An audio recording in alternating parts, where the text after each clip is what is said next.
오늘 추수감사주일이면서 교회 설립 61주년 기념주일입니다. 교회 역사는 성부 하나님의 사랑의 역사입니다. 그리고 예수님의 십자가의 은혜의 복음의 역사입니다. 그리고 성령 하나님의 강권하시는 선교의 역사가 바로 교회 역사입니다. 송우교회를 세우시고 지난 61년 동안 역사하신 삼위일체 하나님께 모든 감사와 찬송과 영광을 올려드립니다.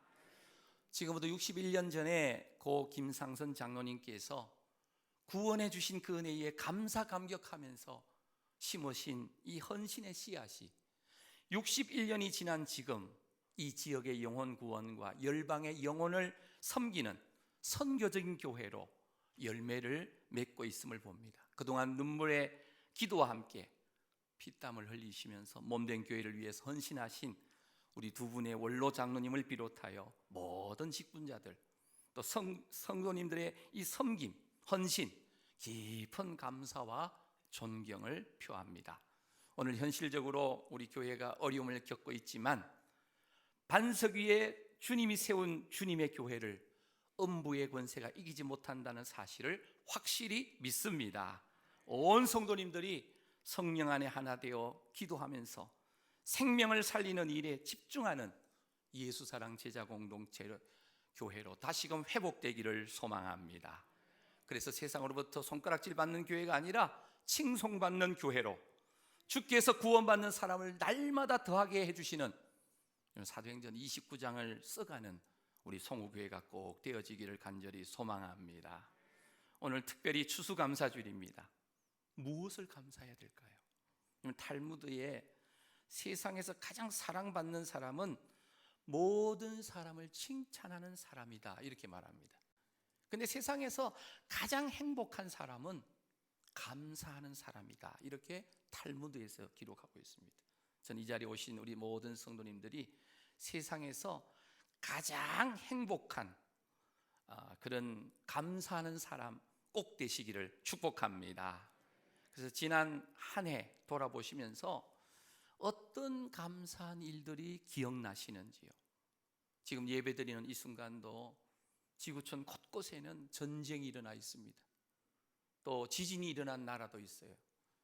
기근이 있어서 굶주린 나라도 많고 한마디로 고통 중에 있는 지구촌입니다. 이런 중에도 성경은 우리에게 이렇게 말해요. 데살로니가전서 5장 18절입니다. 우리 함께 읽겠습니다. 시작. 범사에 감사하라. 이것이 그리스도 예수 안에서 너희를 향하신 하나님의 뜻이니라. 여기 보면 범사에 감사하라. 이 범사란 말은 기쁠 때도 슬플 때도 어떠한 삶의 상황 속에서도 감사할 수 있어야 된다는 겁니다. 이 말씀에 과연 순종하면서 지난 시간들을 살아왔는지 한번 돌아보는 것이 중요합니다. 진정한 감사는 주님 안에서 만족을 누리는 사람만이 할 수가 있습니다.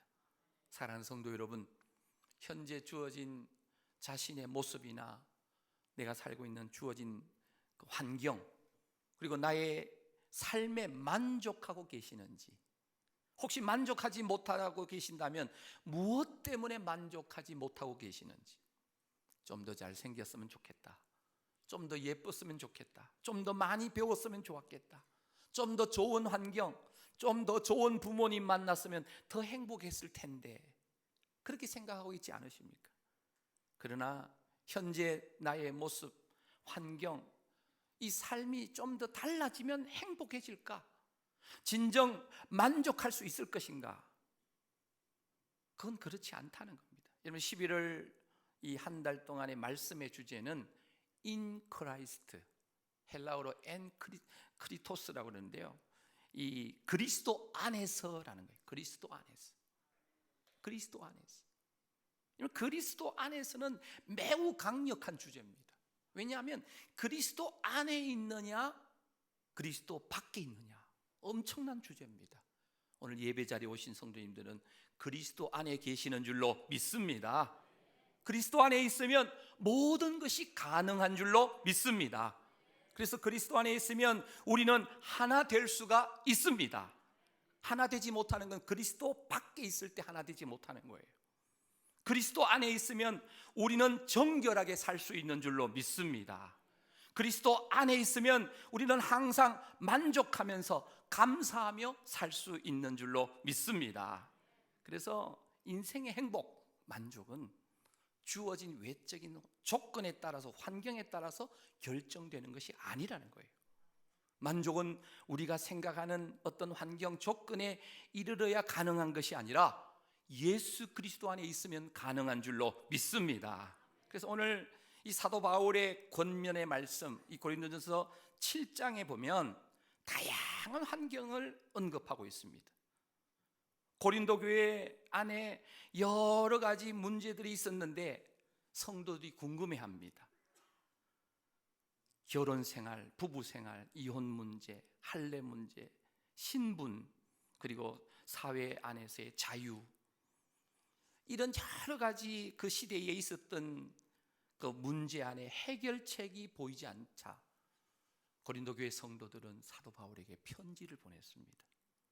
이런 문제들이 교회 안에 많이 있는데 이것에 대해서 좀 안내를 해 주십시오 하고 편지를 보냈는데, 이 문제에 대한 대답으로 고린도서를 사도 바울이 기록해서 고린도 교회에다가 편지를 보내는데, 아주 민감하고도 실제적인 성도들의 질문에 대해서 사도 바울은 매우 자세하고 친절하게 맞춤형 답변을 아주 세세하게 기록해서 보냈습니다.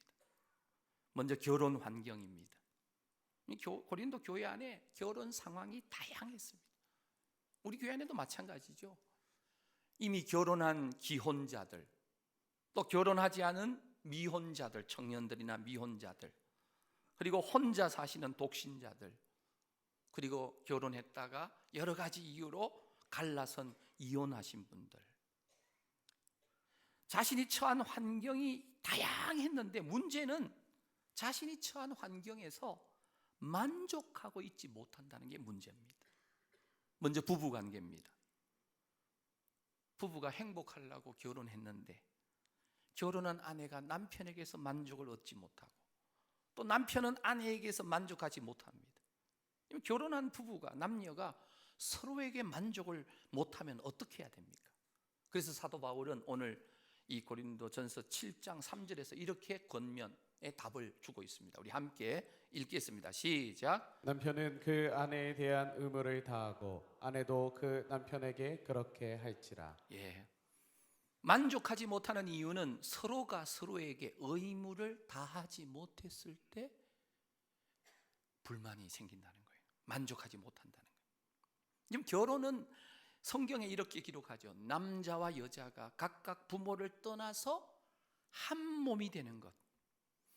결혼을 통해서 남녀가 한 몸을 이루는 것은 하나님께서 만드신 신성한 결혼의 법칙입니다. 하지만 하나님께서 만드신 이 결혼의 신성한 법칙을 벗어난 모든 행위는 바로 음행이 됩니다. 그래서 고린도 지역에는 이 음란의 도시입니다. 그래서 사도 바울은 결혼을 했다면 배우자가 음란과 음행에 빠지지 않도록 의무를 다해야 된다라고 권면합니다. 그래서 오늘 4절 말씀에 이렇게 이야기합니다. 우리 4절 말씀 또 읽겠습니다. 시작. 아내는 자기 몸을 주장하지 못하고 오직 그 남편이 하며 남편도 그와 같이 자기 몸을 주장하지 못하고 오직 그 아내가 하나니. 이 결혼한 부부는 자기 몸을 자기가 주장 못한대요. 남편이 해야 되고 아내는 남편이 해야 되고 남편은 아내가 주장해야 된다. 이 말은 뭐냐면 부부는 배우자의 필요를 채워줄 의무를 다하라고 권면하는 거예요. 음란의 문화가 팽배했던 고린도 환경 속에서 사도 바울은 이 말로 권면을 하는 거예요. 지금 우리가 살고 있는 이 사회에 어떻습니까? 세상이 온통 음란한 문화가 판을 칩니다. 스마트폰이나 모든 인터넷을 점령하고 있는 것이 이 음란의 문화예요. 사회가 혼란스러운 이유가 바로 여기 있습니다.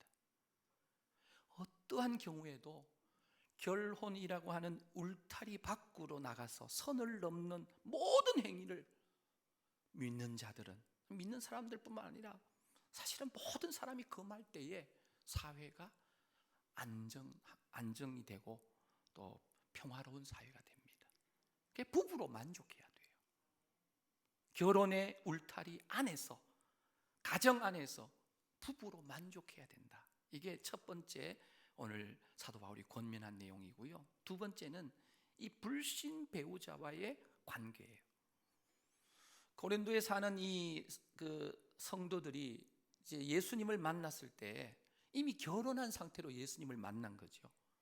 그런데 예수님 복음을 들었을 때 예수님을 바로 믿은 아내가 있는가 하면 남편은 예수를 안 믿는 거예요. 불신 배우자가 되는 거죠. 내가 예수님을 늦게지만 복음을 받아들여서 만나고 보니까 믿음의 세계가 너무 좋은 거예요. 그래서 남편에게 좀 예수 같이 믿자고 하니까 남편은 그 믿음의 세계를 모르는 거예요. 이럴 때는 어떻게 해야 되느냐는 거예요. 믿음 없는 배우자를 할지라도 이 사도 바울은 만족하면서 살라는 거예요. 이유가 뭐냐? 내가 예수 믿으면서 불신 남편을 최선을 다해서 예수 그리스도를 섬기는 마음으로 남편을 섬기면 그 아내를 통해서 그 남편도, 불신 남편도 예수님을 믿을 수 있기 때문에, 반대로 아내가 불신자라고 해도 마찬가지 만족하며 살라는 거예요. 남편이 먼저 예수를 믿는 경우도 불신 아내가 정말 신자인 남편을 통해서 예수님을 믿을 수 있는, 예수님을 만날 수 있는 기회가 되기 때문에. 하지만 결혼을 하지 않았다면 성경은 이렇게 말하죠. 믿지 않는 자와 멍에를 같이 매지 말라고 권면합니다. 어떤 사람들은 그래요. 결혼해서 함께 신앙생활 하면 되지 하고 불신자와 결혼을 하는데, 제 고등학교 때 저희들을 가르쳤던 여선생님이 계시는데 정말 우리 학생들이 너무너무 좋아했던 여선생님이에요. 근데 어느 날 결혼을 했는데 믿지 아니하는 남자랑 결혼을 했어요. 모두가 실망했죠. 물론 지금은 뭐 오랜 세월이 지났으니까 모르겠습니다만은, 결혼한 뒤에 행복하게 살면 좋은데 믿지 않는 남편과 결혼했기 때문에 너무너무 힘들어하는 모습을 저도 본 적이 있습니다. 중요한 것은 믿지 않는 자와 멍에를 매지 말라고 했는데, 이미 결혼한 상태에서 예수님을 만났다면 불신 배우자를 예수님께로 이끌기 위해서 최선을 다해서 헌신하며 섬겨서 그 영혼도 구원할 수 있도록 해야 된다라고 오늘 성경은 우리에게 알려주고 있습니다. 그리고 세 번째는 이혼 문제입니다. 간단하게 말씀드리면 가능하면 이혼은 하지 말라 이렇게 권면하고요. 하지만 만약 이혼했다면 그대로 만족하며 이혼한 채로 살아야 된다. 그런데 이혼한 남편이 다시금 회개하면서 살기를 원하면 다시 합해서 살아라 이렇게 사도 바울이 권면합니다. 그리고 네 번째는 미혼자들입니다.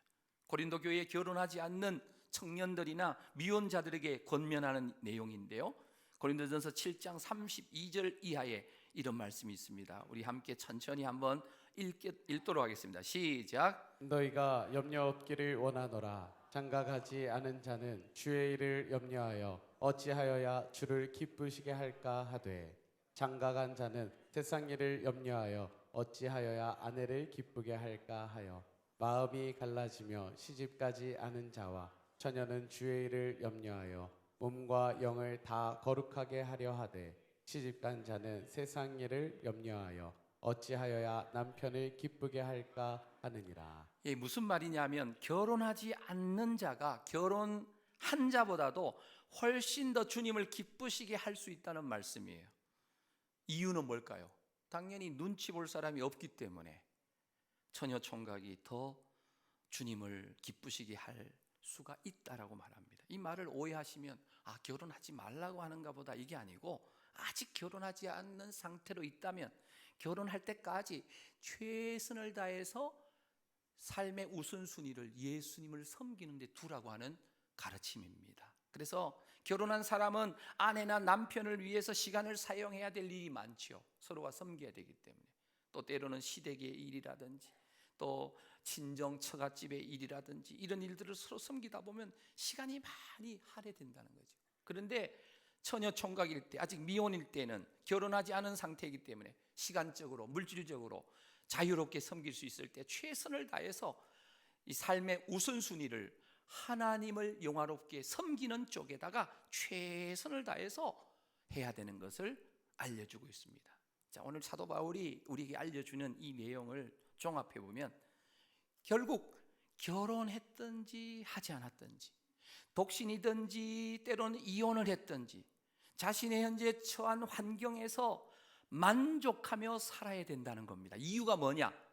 하나님께서 함께 하시니까 만족하며 살아라 라고 권면하고 있습니다. 여러분, 결혼한 자들에게도 하나님이 함께 하시는 줄로 믿습니다.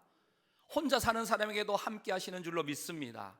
여러 가지 이유로 이혼을 해도 이혼한 자와도 하나님은 함께 임마누엘 해주시는 줄로 믿습니다. 무슨 뜻이냐? 누군가를 탓하며 원망하며 불만 속에 살지 말고 항상 주님 안에서 만족하며 감사하며 살 때 그 삶이 바로 행복한 삶이라는 거예요.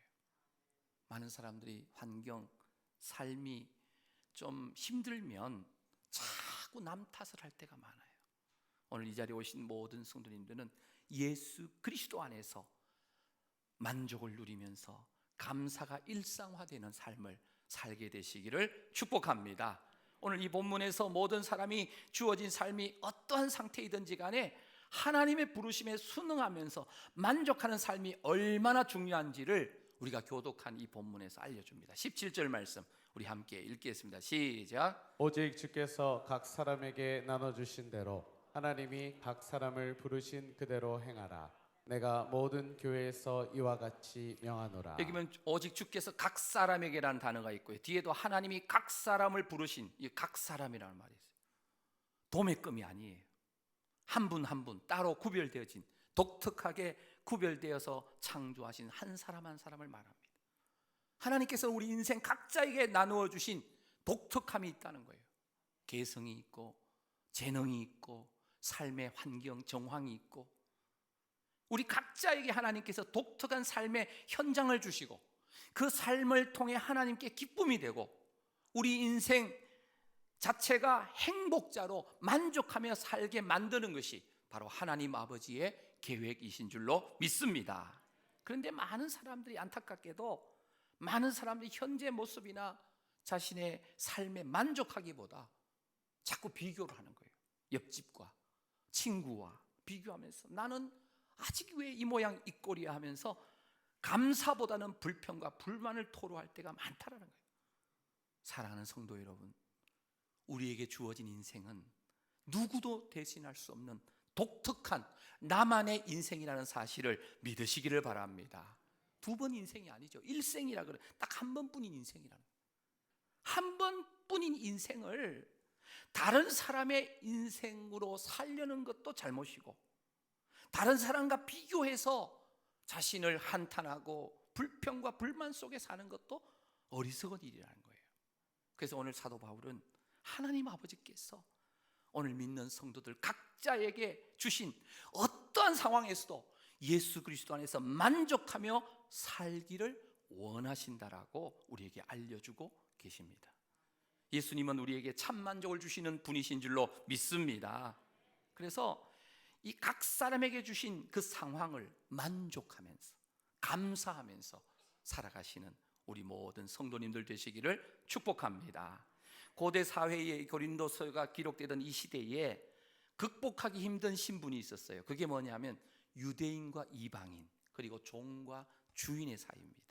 오늘 18절 말씀에 이렇게 나와 있어요. 우리 함께 읽겠습니다. 시작. 할례자로서 부르심을 받은 자가 있느냐? 무할례자가 되지 말며 무할례자로 부르심을 받은 자가 있느냐?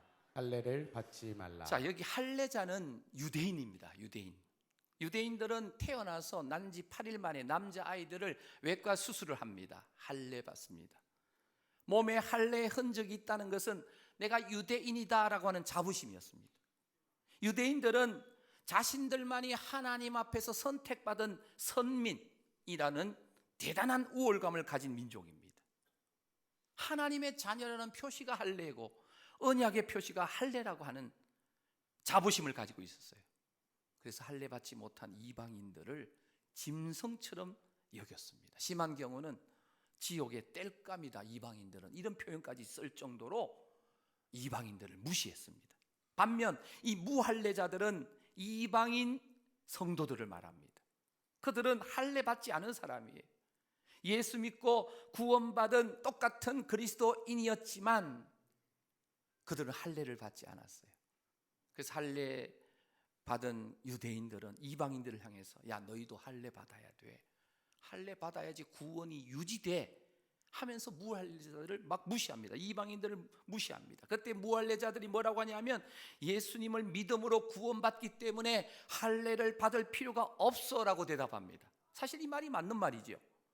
그래서 고린도 교회 안에는 할례자, 무할례자 이러면서 서로 분쟁이 끊이지 않는 거예요. 오늘 지금도 마찬가지죠. 교회 안에는 다양한 부류의 사람이 모여요. 고향이 다르고 학벌도 차이가 나고 빈부격차가 있고 다양한 사람들이 만나서 공동체를 이루다 보니까 이 공동체가 예수 그리스도 안에서 하나 되지 않으면 하나 되는 것이 불가능하다는 거예요. 그래서 고린도 교회는 할례를 기준으로 할례파, 무할례파로 나뉘어졌는데 유대인들은 태어나면서부터 할례파, 이방인들은 이 무할례파입니다. 근데 사도 바울이 어떻게 권면하는지 오늘 19절 말씀을 우리 함께 읽겠습니다. 시작. 할례 받는 것도 아무것도 아니요 할례 받지 아니하는 것도 아무것도 아니로되 오직 하나님의 계명을 지킬 따름이니라. 여기 보면 할례 받는 것도 아무것도 아니고 할례 받지 아니하는 것도 아무것도 아니다. 너무 간단하죠. 그런데 거기 오직이라는 단어에 주목하셔야 돼요. 오직 이 말은 이 하나님의 계명을 지킬 따름이니라. 성경 말씀이 하나님의 계명입니다. 그래서 이 하나님의 계명을 어떤 율법학자가 헤아리니까 성경에 613가지가 있다는 거죠. 613가지를 이 모세의 율법 안에서 10계명으로 줄일 수가 있겠죠. 또 10계명을 2개로 줄이면 하나님 사랑, 이웃 사랑입니다. 그리고 이 613개와 10개와 또 2개를 1개로 줄이면 예수님이 주신 3계명이에요. 3계명을 너희에게 주노니 너희가 서로 사랑하라. 그래서 할례 받았냐 받지 못했냐 이것 가지고 논쟁하며 분쟁하며 잘났다고 서로가 그렇게 싸울 필요 없다는 거죠. 아무것도 아니다. 오직 필요한 것은 하나님의 계명을 따라 지키며 순종하며 살아가느냐가 중요하다는 거예요.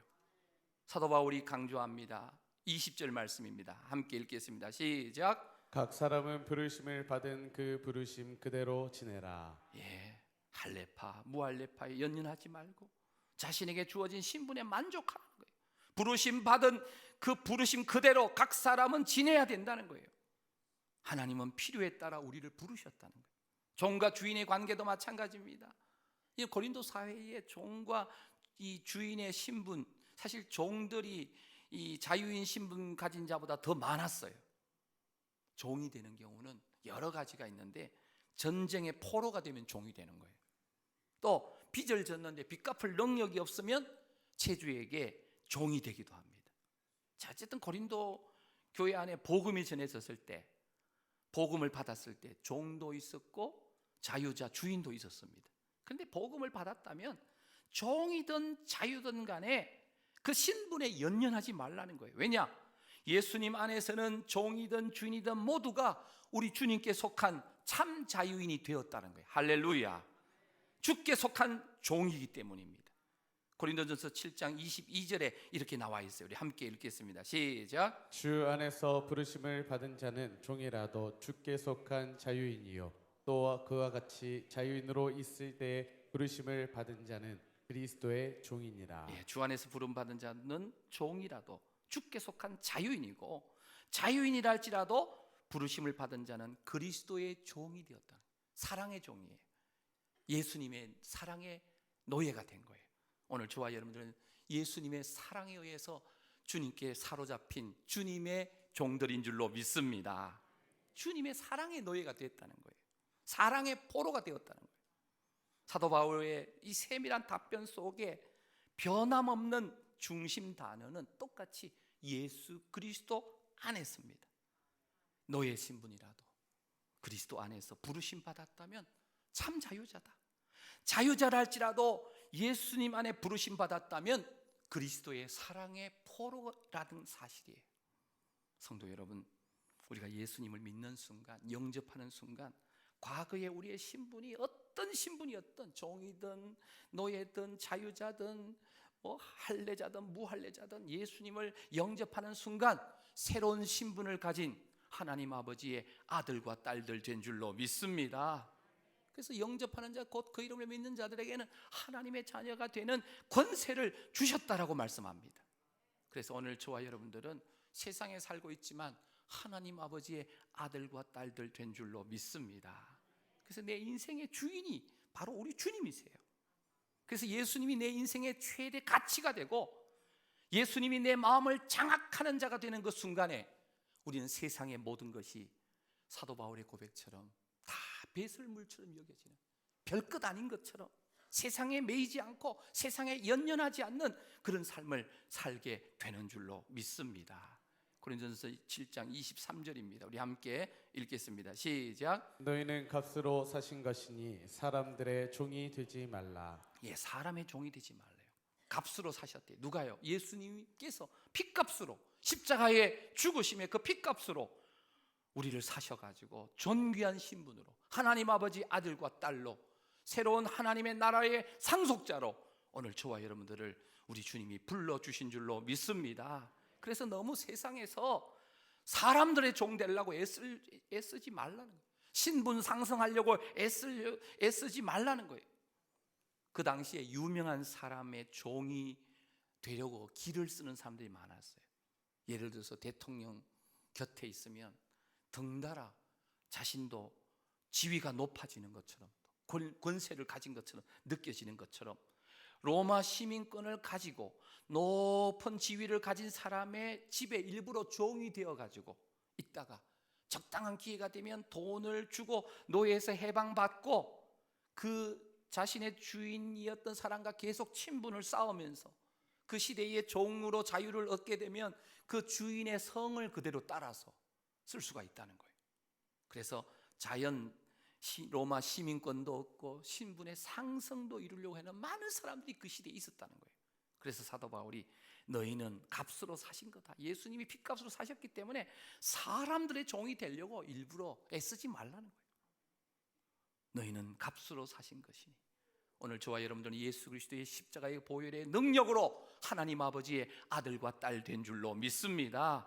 세상에서 신분 상승을 해서 이 땅에서 부귀영화 권세를 누리며 살면 좋을 것 같지만 높은 자리에 있는 사람들 보면 부러워요, 안 부러워요? 그래도 어떤 사람 부럽습니다 그럴 거예요. 대통령이 부러워요? 우리 시장님 와 계시는데 시장님이 부러워요?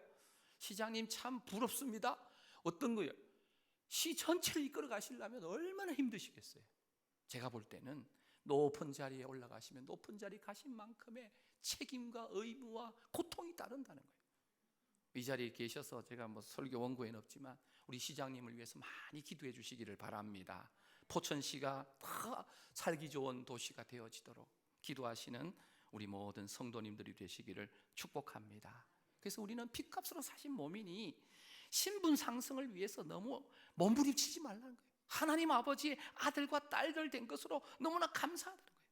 자, 진짜 중요한 게 뭐냐? 오늘 고린도전서 7장 24절에서 사도 바울은 이렇게 권면합니다. 우리 24절 읽겠습니다. 시작. 형제들아 너희는 각각 부르심을 받은 그대로 하나님과 함께 거하라. 각각 부르심을 받은 그대로 누구와 함께 거하라고요? 아주 중요한 단어예요. 하나님과 함께 거해야 돼요. 성령님이 우리 안에 오셔서 동거하고 계시는 줄로 믿습니다. 하나님의 영이신 성령님, 예수님의 영이신 성령님, 부활의 영이신 성령님이 우리 안에 성전 삼으시고 거하고 계시는 줄로 믿습니다. 그래서 부르심 받은 자리에서 도망치는 것이 아니고 하나님과 함께 거하는 것이 너무너무 중요하다는 말을 사도 바울은 권면하고 있습니다. 세상에서 유명하지 않아도 괜찮아요. 평범한 사람이라도 괜찮아요. 우리 안에 누가 계신다? 하나님이 동거하시고 나와 동행하여 주시고 내 삶에 동력하여 주실 때에 세상의 신분은 전혀 방해되지 않는다는 거예요. 하나님께서 우리를 부르신 그 부름의 삶을 충실하게 살아가는 우리 모두가 되시기를 축복합니다. 하나님께서 우리 부르실 때 우리 성질 모르고 부르셨을까요? 아시고 부르셨을까? 연약한 것도 아시고 죄 많은 것도 아시고 성질 못된 것도 아시고 부르셔서 하나님의 자녀 삼아 주신 줄로 믿습니다. 그래서 무엇보다도 있는 모습 그대로 나오길 원하세요. 있는 모습 그대로 나의 처한 장소, 환경, 이 모든 삶의 정황 속에서 만족하면서 하나님께 영광 돌리며 하나님을 기쁘시게 하는 삶을 살아드리는 우리 성도님들 모두가 되시기를 축복합니다. 사도 바울은 고린도전서 15장 10절에서 이런 고백을 해요. 나의 나된 것은 오직 나와 함께 하신 누구의 은혜다? 하나님의 은혜로라. 돌아보면 하나님의 은혜가 아닌 순간 단 한순간도 없었어요. 내 인생 모든 것 다 하나님이 하셨고 모든 것이 하나님의 은혜라고 고백하는 것이 바로 진정한 감사의 고백인 줄로 믿습니다. 오늘 우리는 나에게 주어진 삶 자체가 하나님의 선물이에요. 이것만으로도 만족하면서 예수 믿고 있는 이 자체만으로도 만족하면서 하나님께 감사하며 살아갈 때 남들 부럽지 않고 행복자로 살아갈 수 있고 또 하나님께서 기뻐하시는 삶의 열매, 성령의 9가지 열매 맺을 수 있는 줄로 믿습니다. 사랑하는 성도 여러분, 오늘 우리 성도님들 모두는 주 안에서 복받은 사람들인 줄로 믿습니다. 우리 옆에 분들 축복하십시다. 성도님은 복받으셨어요. 이 땅에서 더 많이 높아지고 더 많이 소유하길 갈망하는 자는 불쌍한 사람이에요. 가장 큰 부자는 현실의 삶 속에서 자족하는 사람인 줄로 믿습니다. 내가 하나님 아버지의 아들과 딸 된 이 자체가 주님 안에서 복받은 사람임을 믿으시기를 바랍니다. 세상은 탐욕을 에너지 삼아 살아가지만 하나님의 사람들은 자족과 감사를 에너지 삼아서 살아가는 줄로 믿습니다. 만족을 모르는 이 시대의 탐욕적 인생에서 벗어나서 감사하며 자족하는 삶을 살아가는 우리 모두가 되시기를 축복합니다.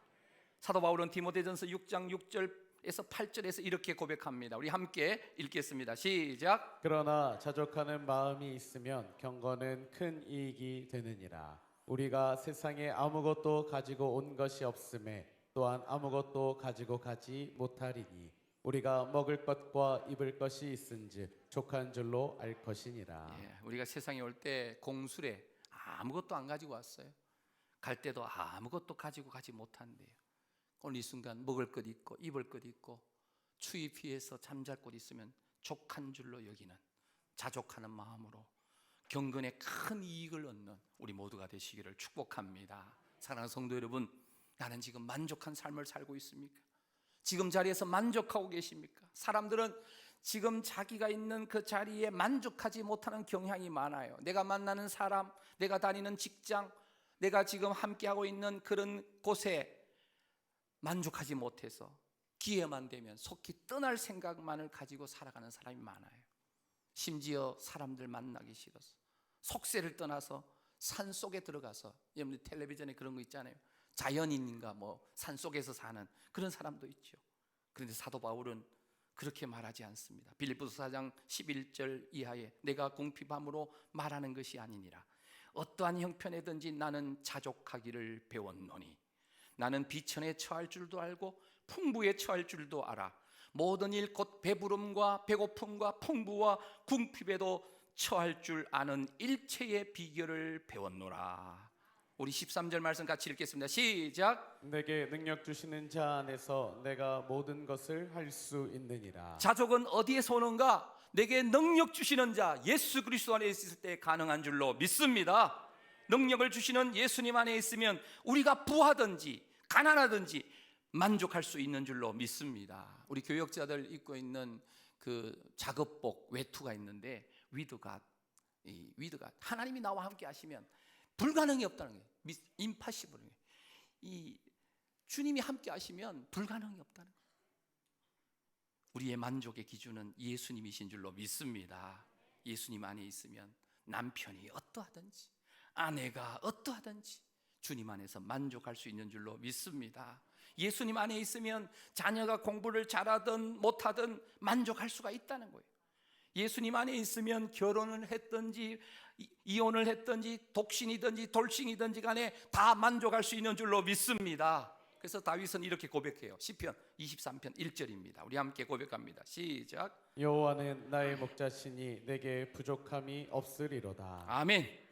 하나님께서 내 목자라면 우리가 어떤 상황에서도 만족하게 되는 줄로 믿습니다. 그래서 그리스도는 나에게 만족을 주시는 분이세요. 예수님 안에 있으면 어떠한 상황에서도 자족하고 만족할 수 있는 줄로 믿습니다. 그래서 예수님 만족을 주시는 분이 우리의 주님이시고 우리의 구세주가 되시는 줄로 믿습니다. 그래서 주 안에 있는 것이 중요해요. 주님 안에서 주님을 제대로 믿고 그분을 의지할 때에 참 만족이 우리 삶에 찾아오게 된다는 거예요.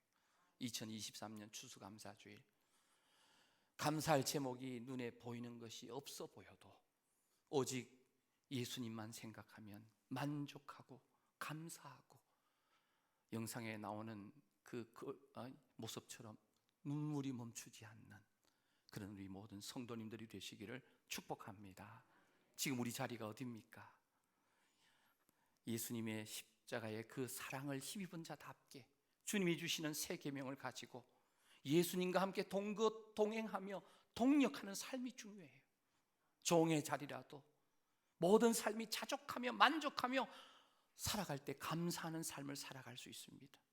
세상에 가진 것 없어도 예수님 한 분으로 충분합니다 고백하시며 십자가의 사랑으로 살아가게 되시기를 축복합니다. 여러분 안양인가요? 그 샘병원 원장님 박상은 장로님이 이 그 선교지에 가셨다가 갑자기 65세의 연세로 세상을 떠나셨는데 짧은 65세의 삶을 사셨지만 정말 주님 위해서 최선을 다해서 살다가 가신 그 박상은 장로님의 그 숭고한 삶을 봅니다. 예수님 한 분으로 충분하다면서 십자가의 사랑, 예수님의 핏값으로 사신 그 은혜에 감격하면서 사시다가 그렇게 하나님의 부르심을 받고 이제 천국에 가셨습니다. 예수 그리스도 우리에게 만족을 주시는 분입니다. 삶의 현장에서 하나님과 동행하는 삶을 통하여 참 만족을 누리시는 우리 모든 성도님들 되시기를 축복합니다. 주님 다시 오실 때까지 어떠한 역경의 순간이 있어도 나를 소중한 존재로 불러주신 그 부르심에 합당한 열매를 맺으면서 주님의 사랑을 전하면서 열매 맺는 삶을 사시는 우리 모두가 되시기를 축복합니다. 그래서 이 그리스도의 사랑으로 더욱 섬기면서 이제 나도 그 그리스도의 사랑을 세상에 전하면서 감사하면서 자족하면서 내가 정말 소중한 존재구나 이것을 깨달으면서 우리 남은 생에 살아가시는 우리 성욱의 모든 가족들이기를 주님의 이름으로 축원합니다. 함께 찬양합니다.